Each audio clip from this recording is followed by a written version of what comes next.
이제 일반 그냥 중학교를 나왔는데 제가 여중을 나와가지고 되게 학교 규정이 엄청 셌어요. 근데 저는 되게 꾸미는 걸 좋아했고 그래서 막 화장하고 이제 뭐 교복도 조금 잘 안 입고 약간 이랬는데 매번 이제 교문에서 선도부한테 걸리고 약간 이래가지고 쌤들 간에 되게 트러블이 많았어요, 학교 다닐 때. 그래서 제가 뭐 학교에 적응을 못하는 것도 아니고 그냥 단지 나는 개성을 살려서 학교 다니는 걸 원했을 뿐인데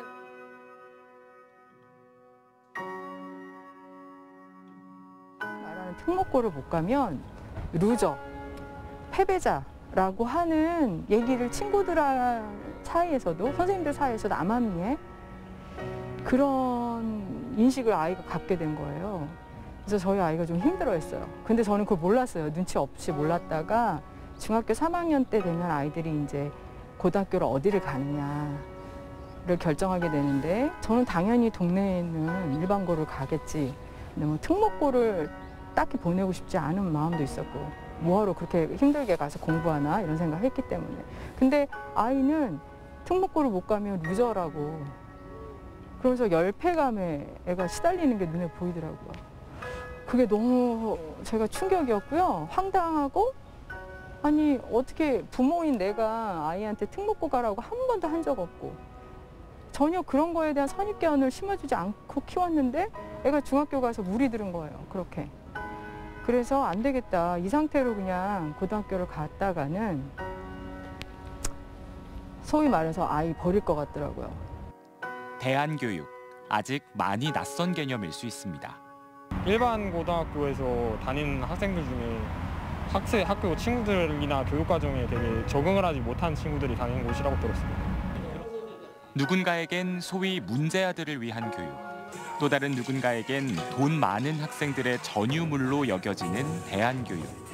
공통된 건 소수만을 위한 특별한 교육이란 겁니다. 하지만 대안교육에 몸담고 있는 모든 사람들은 말합니다. 대안교육은 특별한 교육이 아니라고. 그저 학생 개개인에게 집중하고 모든 학생들의 이야기에 귀 기울이며 스스로 배우고 성장하길 기다려주는 것. 그게 대안교육이라고 말입니다.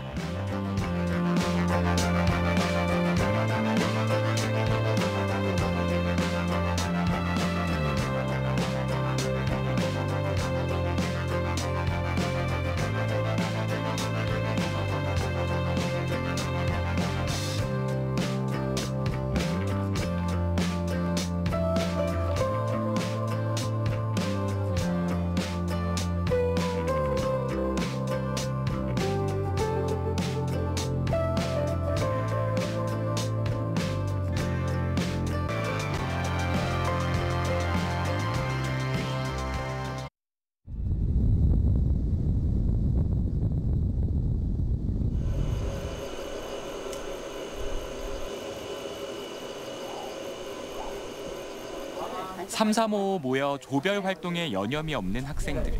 무엇을 하고 있을까 들여다보니 곧 있을 무인도 탐사에 입고 갈 티셔츠 디자인의 한창입니다. 이게 색깔이 굉장히 이거 현명하게 하는 게 중요한 것 같아요. 선생님들은 이 재료는 어떤 방식으로 하길 원하세요? 저희는 일단 또 옷을 사야 된다는 건 저희가 기후위기랑 적합하지 않으니까 집에 하얀 색깔 무지티 아무거나 있을 거 아니에요. 그런 거 깃발 반팔 서로 상관없이 들고 와서 뭐라고 하지? 유성 매직. 올해 3월 개교한 은여울고등학교의 팀별 프로젝트 시간. 4박 5일로 떠날 무인도 탐사에서 학생들이 주목한 주제는 환경입니다. 무인도 탐사 과정에서 재활용과 탄소 중립 등 환경보호 활동을 몸소 실천해 많은 사람들에게 환경 문제에 대한 경각심을 알릴 계획입니다. 기후위기가 심각하잖아요. 근데 사람들은 이거 잘 실천을 안 하잖아요. 그러니까 저희 학교에서 먼저 이게 얼마나 중요한지를 알고 있으니까 실천하러 무인도에 가서 생활을 하는 건데 탄소를 줄이고 그리고 막 음식 남기지 않고 이렇게 하는 건데 일단 저희가 해야 남들도 할 거 아니에요.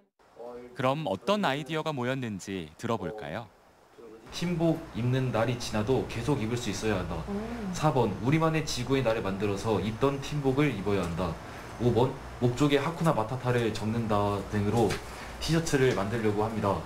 티셔츠가 이제 좀 많이 있다 보니까 집에 안 입는 옷들을 가지고 와서 팀복을 만드는 것도 지구를 살리는 거라 생각이 들어서 저희 팀은 그렇게 하기로 결정했습니다.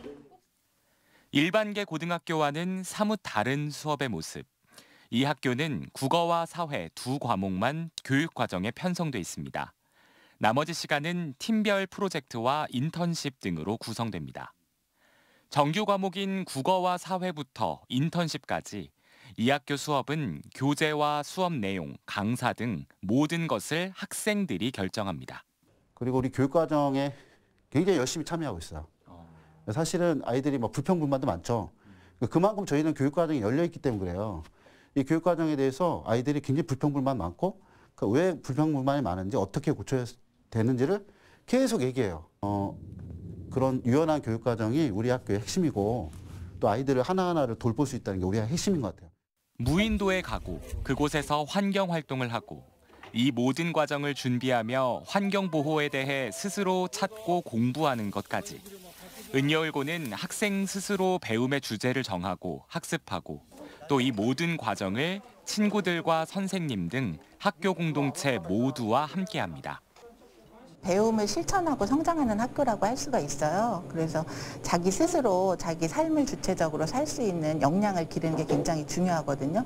그래서 뭐 저희 교육과정을 보면 일단은 개인 맞춤형 교육과정이에요. 본인이 스스로 뭔가 좋아하는 것들을 개인에 맞춰서 공부하는 거, 그리고 지식과 경험이 분절된 게 아니고 그걸 통합해서 프로젝트 수업으로 가져가는 거, 또 그게 나 혼자의 힘으로 되는 게 아니라 공동체 안에서 이루어지는 거. 그래서 이 세 가지 교육과정이 잘 합해져서 자기 삶을 스스로 계획하고 디자인해서 당당한 민주심으로 키워내는 거. 이게 은여울 고등학교라고 볼 수가 있습니다. 서울의 한 시립 도서관에 모여 있는 아이들, 모두 고등학교 1학년 학생들입니다. 학교에 있어야 할 시간인데 학교는 왜 안 가고 여기 모였을까요? 아무리 봐도 학교처럼 안 보이는 이곳. 여기는 서울 오디세이 학교입니다.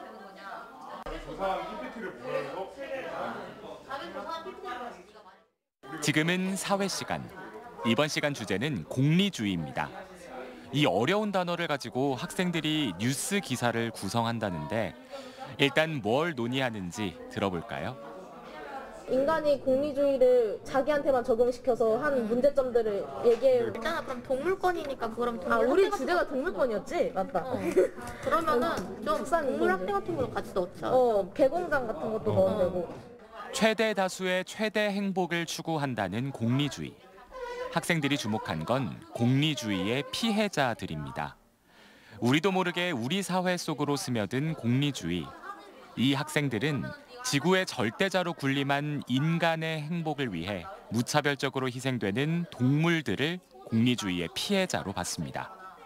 저희는 그 오멜라스를 떠나는 사람들이라는 책을 읽었는데요. 네, 그거가 오멜라스에는 한 지하실의 아이가 비참하게 사는 대가로 모두가 풍요롭게 사는 그런 공리주의의 폐해에 대해 말하는 건데, 그걸 우리 사회가 갖고 있는 그런 아픈 손가락이라고 하는 그런 배제받는 이들을 이렇게 뭐라고 해야 되지? 끌어올려가지고 지하실의 아이가 접목시켜가지고 이걸 어떻게 고칠까라고 해결책까지 강구해보는 그런 수업을 하고 있어요. 저희는 이제 동물이어서 우리의 편의?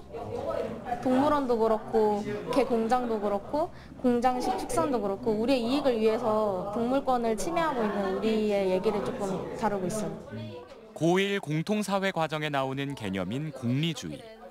오디세이 학교의 통합사회 수업은 교과서의 담장을 넘어 이론 속 개념을 학생들이 실제 사회에 스스로 접목시키게 합니다. 필요하다면 전문가까지 직접 섭외해서 말이죠.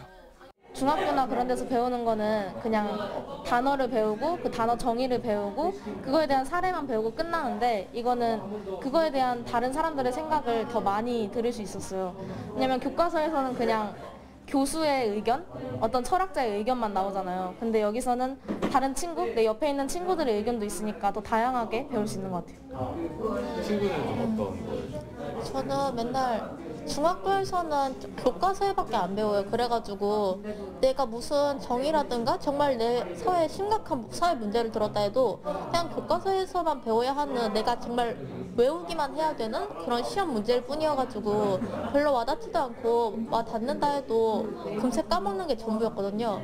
근데 여기에서는 정말 그 실제 사례를 보고 이렇게 활동을 하면서 그거에 대해 더 깊이 탐구를 하다 보니까 경각심이 더 많이 생기는 느낌이고, 친구들과 토의를 많이 하면서 제 생각도 훨씬 많이 커지는 느낌이에요. 서울 오디세이 학교는 고1 학생에게 창의적이고 다양한 성찰과 체험 활동을 통해 삶의 의미와 방향을 찾도록 하는 일련의 교육 과정의 전환 학교입니다. 국어, 영어, 수학, 사회와 과학 등 보통 교과는 정규 교육 과정에 변화를 줘서 학생들 스스로 탐구해 배우고, 여기에 글쓰기와 여행, 멘토 특강 등이 공통 교육 과정에 함께 포함됩니다. 또 인문학과 문학, 예술, 과학, 문화 등 다양한 분야에 특화된 캠퍼스를 선택해 학생 각자의 적성을 찾고 키울 수 있습니다. 수업 내용부터 진로 멘토링까지 학생들 스스로 선택하고, 선생님들은 길잡이로서 조력자의 역할에 충실합니다. 길잡이들이라고 불리는 그 교사들과 관계를 좀 맺고, 또 여기서 수업해 주시는 분들과의 관계를 맺고, 또 여러 가지 저희가 뭐 질문 여행이라고 해서 외부의 이제 분들을 초청해서 뭐 인터뷰를 하기도 하고 강연을 듣기도 하고, 이런 과정을 통해서 뭔가 좀 우리를 좀 존중해 주고 되게 좋은 길을 가고 있는 분들이, 어른들이 되게 많구나, 이런 거를 좀 이해하고 알고, 그런 것들이 되게 좋은 점 중에 하나인 것 같고요. 국내에서 좀 어떻게 보면 작은 울타리 안에서 생활을 해왔는데, 여기 오면서 너무 다양한 환경들을 많이 만나고 매일매일 새로운, 정말 저한테는 프로젝트 활동이나 아니면 뭐 멘토를 직접 찾아가서 이야기를 듣는 활동이나 그냥 여기서 하는 수업들도 그냥 일반적으로 수업을 듣기만 하는 게 아니라 되게 토론 형식으로 많이 진행됐었거든요. 그런 뭔가 모든 활동들이 항상 막 틀에 갇힌 수업이 아니라 맨날 변화하고 달라서 그 매일매일의 새로움이 저한테는 굉장히 도움이 됐던 것 같아요. 경남 창원에 있는 또 다른 대안고등학교인 태봉고등학교. 학기 중이라는 게 믿기지 않을 정도로 자유로운 모습이 인상적인 이 학교. 고등학교 3년 과정의 대안학교입니다. 국내에서 처음으로 세워진 공립 대안고등학교인데요. 교육 과정에 보통 교과가 아닌 체험 위주의 대안교육 특성화 교과를 절반까지 편성합니다. 이 학교의 핵심 수업은 바로 진로 탐색형 인턴십인 LTI. 일주일에 이틀씩 학교 안과 밖을 넘나들며 각자의 진로에 맞춰 외부 기관에 가기도 하고, 또 강사를 학교로 불러오기도 하며 미래를 스스로 설계합니다. 이렇게 스스로 꿈과 배움을 디자인하다 보니 교과 수업만 들었을 때는 찾기 어려웠던 자신의 꿈도 찾게 됐다는데요. 커피랑은 좀 이제 거리가 멀고, 그리고 한다 해도 가끔씩 카페 가서 막 아메리카노 몇 잔 시켜 먹는 정도였는데, 이 학교를 처음 들어와서, 그러니까 저희 학교는 맨 처음에 신입생 맛보기 같은 느낌으로 하는 강좌 같은 게 있는데, 이제 그린나래라는 동아리가 있거든요. 저희는 이제 그 그린나래 동아리에서 처음 커피를 접하게 되었고, 그 후로 이제 조금씩 관심이 생기고 뭐 이제 다른 것도 여러 가지 해봤는데, 확실히 커피만큼 제가 관심 갖고 행복한 게 없구나, 그렇게 생각이 들어서 저는 바로 커피 쪽으로 진로를 정하게 되었어요. 태봉고에서 바리스타의 꿈을 찾았다는 고균 학생은 이 학교에 입학하지 않았다면 바리스타의 꿈을 찾지 못했을 거라고 합니다. 일반 학교는 이제 제 주변 친구들도 그렇고 저희 지역이 좀 교육률이 센 편이기도 한데, 전혀 커피 뭐 이런 거랑은 전혀 만나볼 수도 없고, 딱 이제 그냥 딱딱하게 공부만 할 수 있는, 딱 공부에 최적화된 그런 학교들만 있어서, 저는 이 학교 아니었으면 절대 그런 건 상상도 못했을 것 같아요. 스스로 미래를 설계하고 그 속에서 자신을 알아가는 과정. 교사들의 역할은 학생들의 자유로운 선택들을 지켜보며 그 속에서의 성장을 돕는 겁니다. 선생님들께서 뒷받침을 되게 잘 해주신단 말이에요. 제가 이런 쪽으로 관심 있는데 이런 쪽에 한번 누굴 만나보고 싶다. 그래서 선생님한테 한번 도움을 요청하면 선생님들이 이렇게 뒷받침을 되게 잘 해주신단 말이에요. 그런 게 저는 저희 학교에서 제일 좋은 장점인 것 같아요. 그리고 3년의 과정 동안 명확한 진로를 찾지 못하더라도 학생들은 앞으로 인생을 어떻게 살아가야 하는지, 또 어떻게 자신의 인생을 설계해야 하는지 삶을 책임지는 법을 배우며 단단하게 성장합니다. 제가 아직은 뭔가 후에 어떠한 직업을 가지고 살 것인지에 대한 뭔가 그런 고민의 답은 얻지 못했지만 내가 어떤 사람이 돼서 어떠한 마음가짐을 가지고 내가 앞으로 살아갈 것인지에 대한 그런 고민에 답을 주는 시간이었다고 생각해요. 이 3년의 시간 동안 누군가 저에게 강요하는 삶을 살지 않았거든요. 그래서 이 3년의 시간 동안 내가 앞으로 무엇을 할지, 내일 뭐 할지, 오늘 뭐 할지, 그 다음 달엔 무엇을 할지 내가 직접 스스로 결정해서 그것에 대한 책임을 지는 방법을 아무도 가르쳐주지 않아도 스스로 배웠다고 생각해요. 1년짜리, 3년짜리, 성장형, 치유형, 진로 탐색형. 대안교육의 형태는 다양합니다. 하지만 대안교육 현장의 교사들은 말합니다. 어느 학교에서든 대안교육 현장에선 아이들의 말을 귀 기울여 듣게 된다고 말이죠. 지금 선생님이 겪으셨을 때 대안교육이다라고 하면은 뭔 것 같으세요? 듣는 거요. 이게 선생님들도 이제 대안학교 처음 오시면 능력치가 듣는 게 늘거든요. 이게 일반적인 학교에서의 교사들은 보통 듣는 역할이 아니라 말하고 이렇게 일방통행하는 역할을 할 수밖에 없는 시스템이거든요. 근데 대안학교에 오면 아이들 얘기를 듣게 돼요. 같이 아이들이랑 끊임없이 얘기를 해야 되고 아이들과 상담도 되게 수시로 계속 이루어지고 그러다 보니까 저도 사실 그런 거를 아이들과 하는 법을 여기 와서 많이 배운 것 같기도 하거든요. 그런 거를 많이 경험해보지 않았었으니까 일반 공교육에서는. 그리고 학생으로서 그런 관계를 교사와 맺어본 적도 없었으니까. 그래서 저도 오면서 이제 주변 선생님들 보면서 그런 관계 맺는 법을 좀 배웠던 부분이 있는 것 같고. 자신의 사소한 말 한마디에도 귀 기울여주는 경험. 이 경험 속에서 대안학교 학생들은 자신이 소중한 존재임을 깨닫습니다.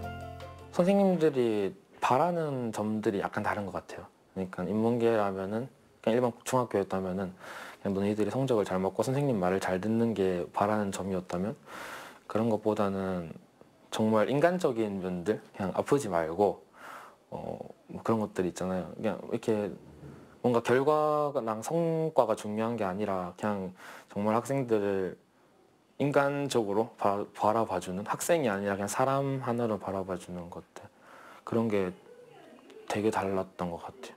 그러니까 각 학생들마다 뭔가 되게 선생님들이 존중해 주려고 하시는 게 보이고 또 그 학생들마다 이제 주입식 교육이 아니라 이제 너가 하고 싶은 걸 이런 거 찾을 때까지 기다려주는 이런 교육 되게 좋다고 생각합니다.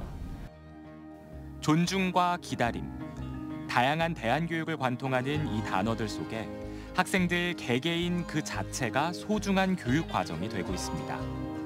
비록 조금 늦고 서툴더라도 도전하고 실패하는 그 과정 자체가 배움이 되는 대안교육. 존중을 받으니까 아이들도 선생님을 존중하고 친구들끼리도 경쟁 관계가 아니잖아요. 그런 활동을 해보지 않은 아이들이 아무것도 안 하니까 성취감이 없어요. 근데 성취감이라는 게 작은 거 하나를 만들어 보면 성취감이 생기잖아요. 그럼 그 다음번에 내가 뭘 하고 싶은지에 대한 그렇죠, 뭔가 이유가 돼요. 그래서 아이들이 여기 있다가 자격증도 따고 내가 커피도 만들어 보고 라떼도 만들어 보니까 되거든요.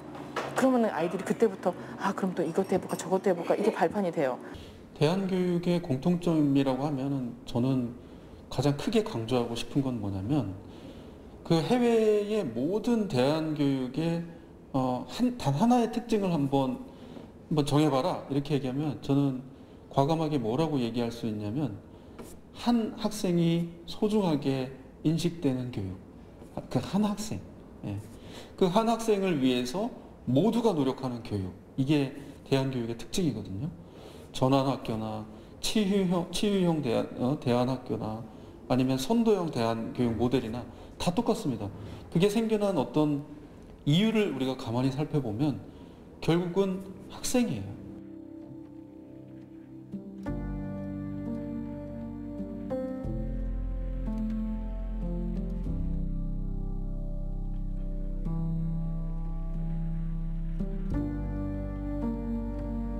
존중과 기다림, 그 속에서 성장하는 아이들. 하지만 모든 성장엔 성장통이 따르는 법이죠. 대안교육 속 아이들도 성장통을 겪습니다. 1년 과정의 전환학교인 오디세이 학교 학생들은 이 1년이 끝난 뒤가 걱정입니다. 이 학교가 이제 1년 과정이잖아요. 그런 케이스잖아요. 돌아갈 때에 대한 약간 어떤 뭐 두려움이나 이런 건 없어요? 좀 어때요? 두려움이 없을 수가 없죠, 사실. 뭐 내가 공부를 해서 대학에 가겠다 이러면 특히 더 1년 동안 이제 공부를 못 하는 거니까. 그래서 저희 아이가 지금 공교육 일반 원래 기존의 공교육 체제로 들어와서 고생은 하고 있어요. 좋은 이렇게 천국에 있다가 현실로 돌아온 거죠. 당연히 그래요. 다들 시작을 했어요. 1년 동안 다른 친구들은 입시 교육에 열심히 매진하는 동안 너는 하고 싶은 거 다 하고 살았으니까 그에 대한 과보를 받는 거는 당연하다. 3년형 공립대안학교인 태봉고등학교도 고민은 있습니다. 파라다이스가 아니거든요. 이게 파라다이스라고 생각하고 오세요. 일반 학교 아이들이 대학을 꿈꾸는 소수의 아이들 중심으로 흘러가듯이 여기서도 그게 꿈이거든요. 고3 때 찾는 아이도 있고 고1 때부터 찾는 아이도 있고 아직까지 졸업하고 나서도 방황하는 아이들이 있거든요. 그러니까 약간 나태해진다거나 너무 시간이 자유롭고 선생님들이 간섭을 안 하니까 스스로 약간 게을러질 수가 있거든요. 그래서 뭔가 스스로 노력하고 계속 뭔가 목표를 뚜렷하게 정해서 노력할 수 있는 친구면은 여기 왔으면 좋겠고요. 일반 공교육으로 돌아갈 때 학력 격차에 대한 부담이 1년 전환학교의 걱정이라면 꿈과 목표를 중심으로 흘러가는 3년형 대안학교에선 진로 탐색 과정에서 개개인의 속도 차이가 고민입니다. 거대한 절벽처럼 자리한 현실의 벽, 이겨내야 하는 고민도 뚜렷한 대안교육 현장. 그저 좋은 곳만은 아닌 월등한 성적이나 확실한 미래도 보장하지 않는다는 걸 여실히 보여줍니다. 사실 공부보다 여기서 배우는 게 저는 더 크다고 생각해요.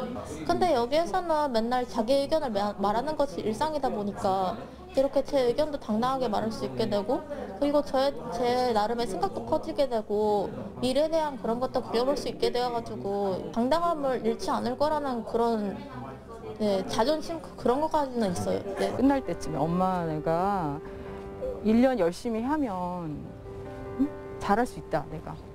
그리고 뭐든지 다 열심히 하면서 뭔가 탐색하고 하다 보면 이게 인생이 참 재밌고 즐겁게 살 수 있다. 뭐 이런 자신감을 찾게 됐대요. 그래서 정말 그게 기뻤어요.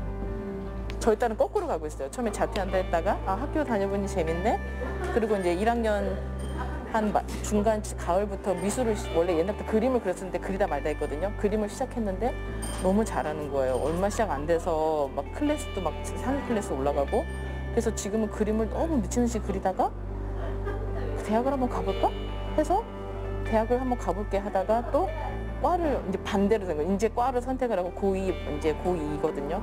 선택하고 이제 내신을 한번 올려볼까 해서 공부를 하고 그러는 중이에요. 저희 딸은 이제 거꾸로 가는 케이스.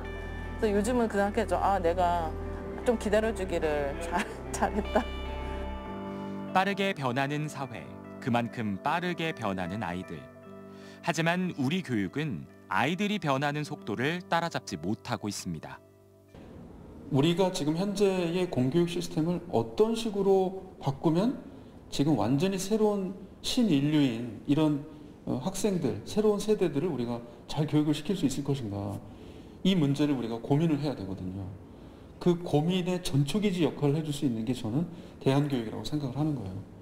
이게 공교육 시스템을 바꾸는 거는 정말 너무 어렵습니다.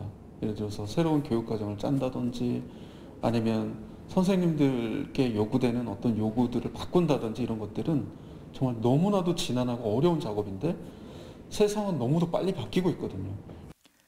교육 과정을 바꾸는 것, 새로운 학교를 설립하는 것, 이 모든 과정엔 현실적인 어려움이 따릅니다. 대안학교가 하나의 공교육기관으로 인정받기까지 교육부 등 상위기관의 투자심사 등 여러 문턱을 넘어야 하는 지난한 과정. 결국 기존 제도의 틀 안에서 대안교육을 실현하기 위한 현실의 벽은 아직 높습니다. 현재 제도 교육의 여러 가지 틀이 아직은 장애가 되고 있습니다.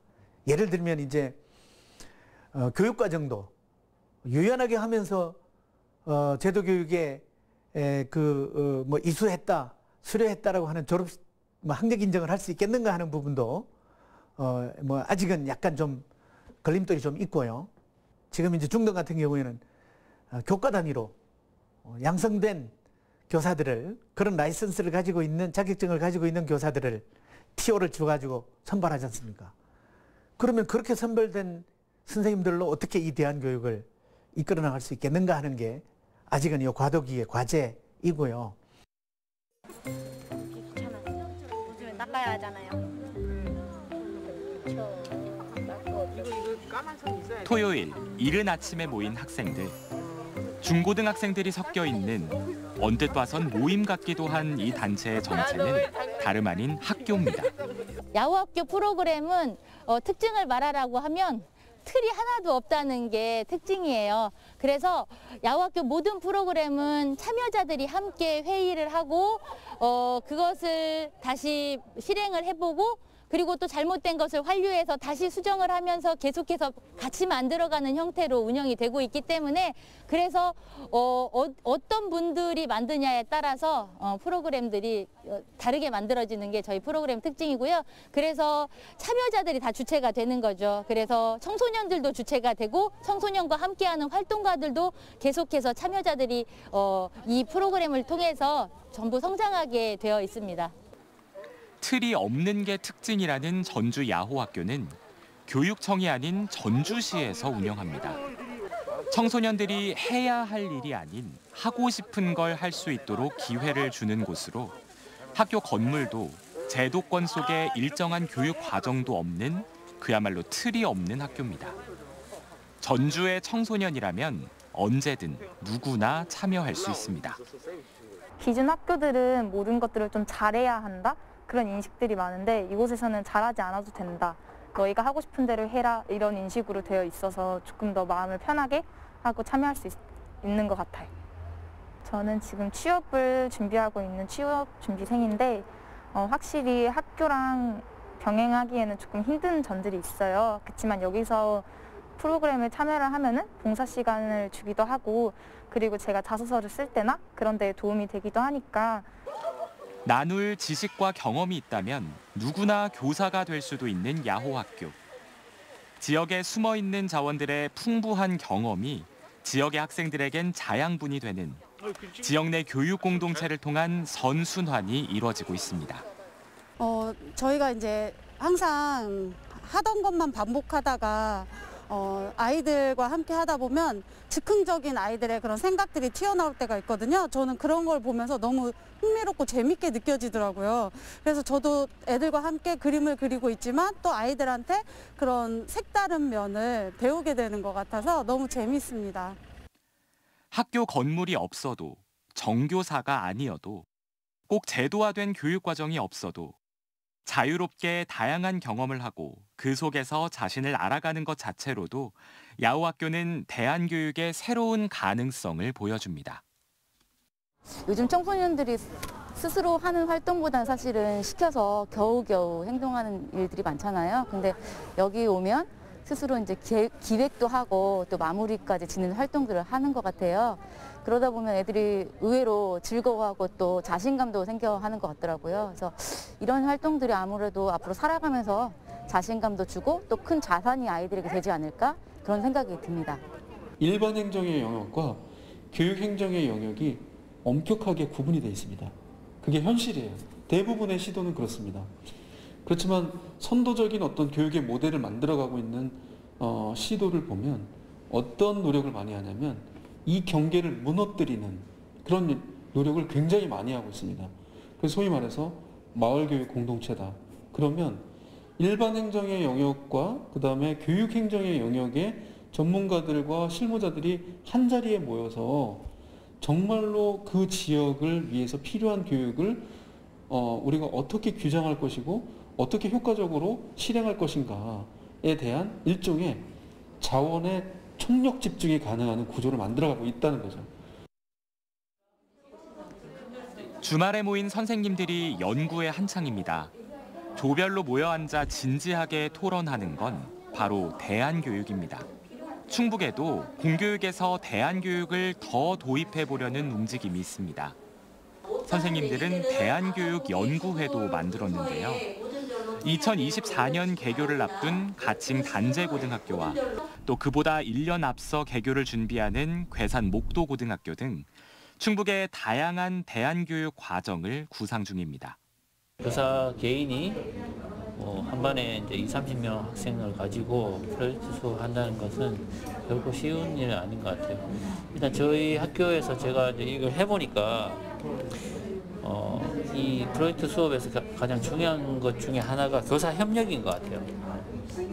같이 수업을 이제 만들어 나가는 것이 굉장히 중요한데 우리 일반 학교에서는 이제 같이 협력을 해요.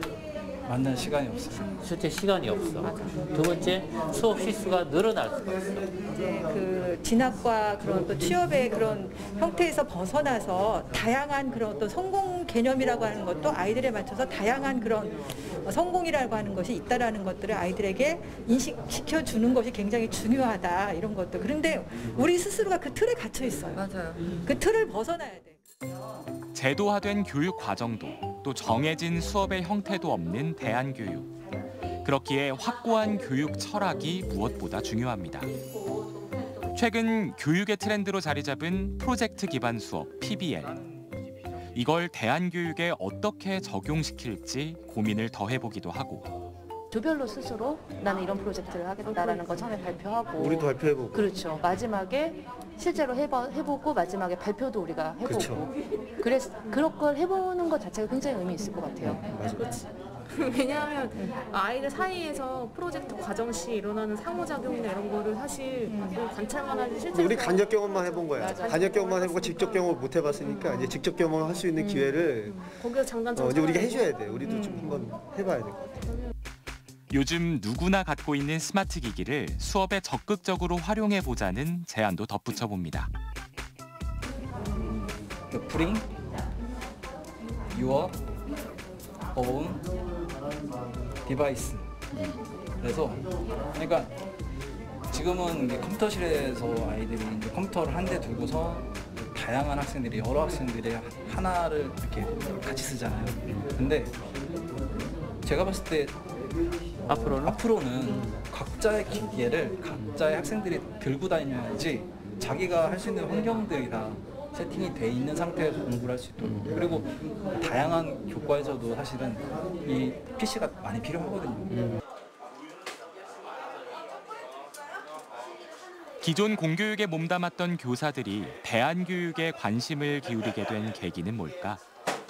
엎드려 사는 아이들도 이제 많았고, 그리고 공부를 조금 잘 하는 아이들 같은 경우도 학교에 있는 교육 과정으로만 이제 있었을 때 좀 자기가 좀 원하는 걸 할 수 없는 이제 그런 부분에 대해서 학업 중단한 아이들이 사실은 이제 꽤 있었거든요.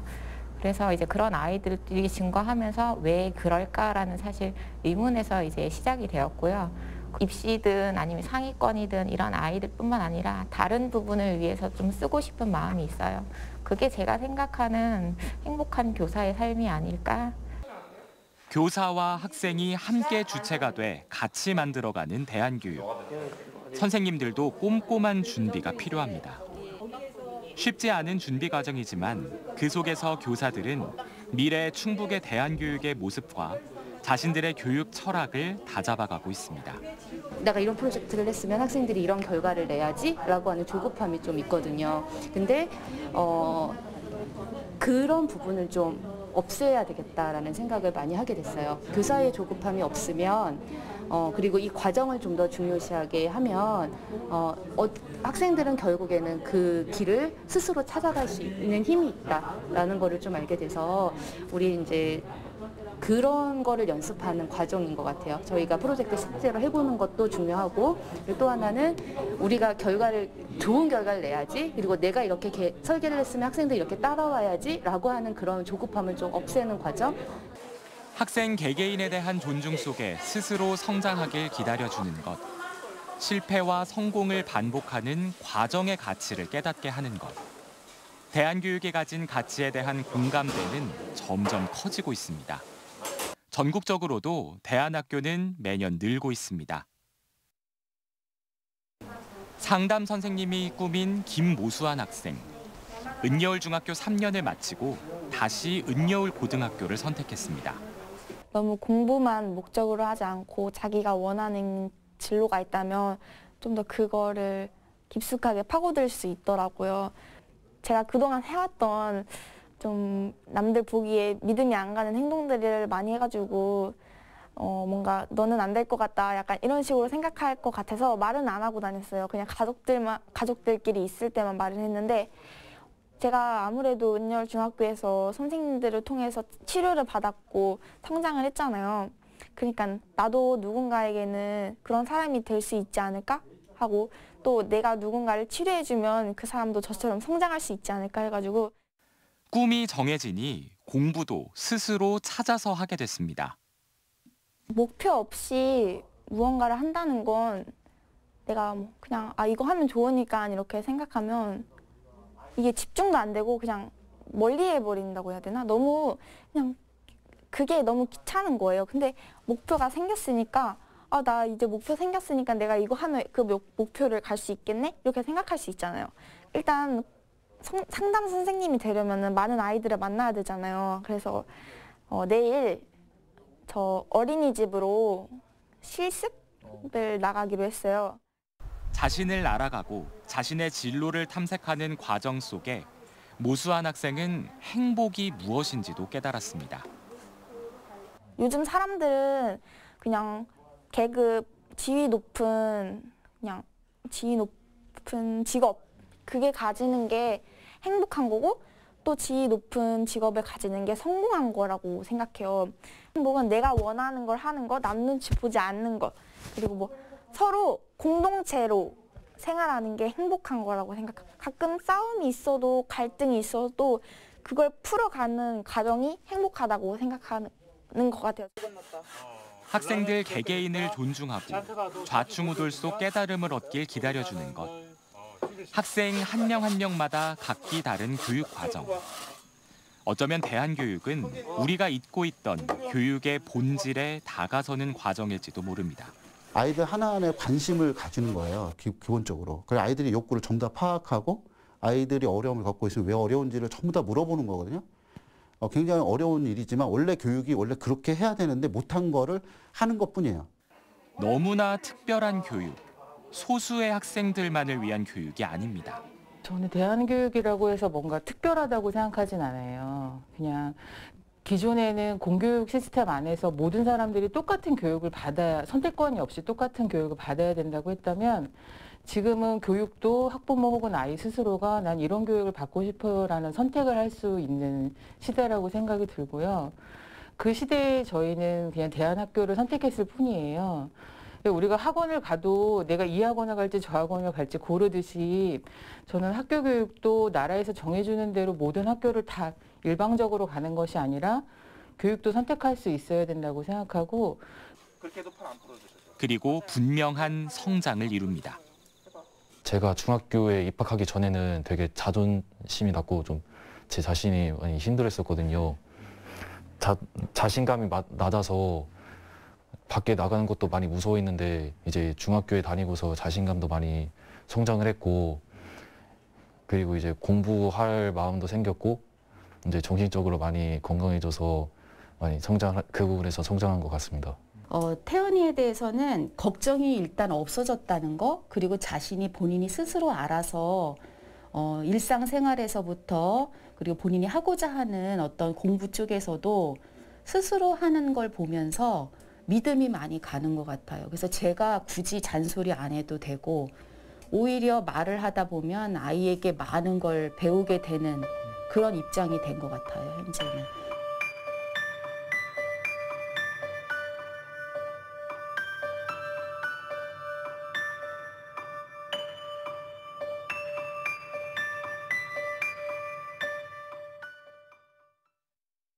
기존 공교육에서 감당할 수 없는 다양한 교육 수요. 자신이 해보고 싶고 경험해보고 싶은 걸 학교 밖이 아닌 학교 안에서 마음껏 할 수 있는 교육. 일반 인문 공부랑은 정말 다르고 자신이 정말 하고 싶은 것은 많은데 무엇을 해야 될지 모르고 정말 방어하고 그래도 뭐든 하면 열심히 할 것 같은데 그래도 분위기가 안 된다. 그런 친구들이 이 학교에 오면 정말 큰 도움이 될 것 같아요. 학생들의 작은 목소리에도 집중하며 무엇보다 학교에서 사랑받고 있다는 걸 느낄 수 있는 교육. 사랑을 못 받았다고 저는 생각을 했거든요. 근데 그 사랑을 선생님들이 정말 무한으로 주셨어요. 그래서 그런 선생님들의 1년밖에도 안 되지만 계속 그런 사랑을 1년 동안 받아오니까 저 스스로도 자존감이 원래 없었는데 자존감도 되게 높아지고 또 뭔가 이렇게 사랑을 받으니까 제가 좀 더 심리적으로 안정되어 가고 그리고 사회에서 원래는 제가 상처를 많이 받았는데도 그리고 적응도 잘 못했거든요. 근데 그거를 사회에 뭔가 나아갈 수 있는 용기를 얻은 것 같습니다. 교과 중심의 대규모 집단 수업의 한계는 이미 드러나고 있습니다. 과거에는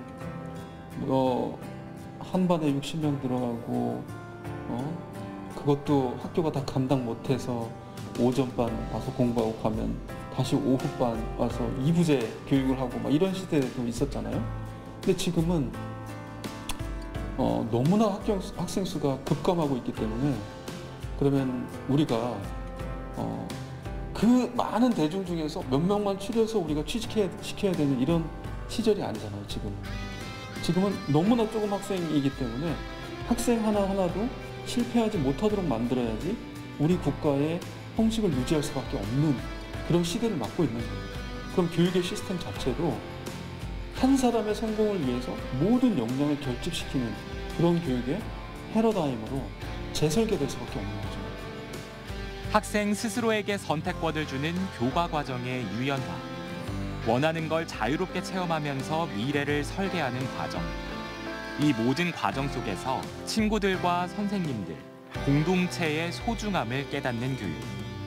은여중학교에 와서는 자기 자신이 어떤 어려움을 갖고 있고 자기 자신의 어려움은 어디서 비롯됐고 그리고 그것들은 어떻게 회복시키고 치유시켜 나가야 되는지를 끊임없이 공동체 안에서 함께하면서 배워가는 것 같아요. 교육의 본질을 고민하는 교육. 저는 어떻게 생각하면 대안이 아니라 좀 본질적인 측면에 가깝다.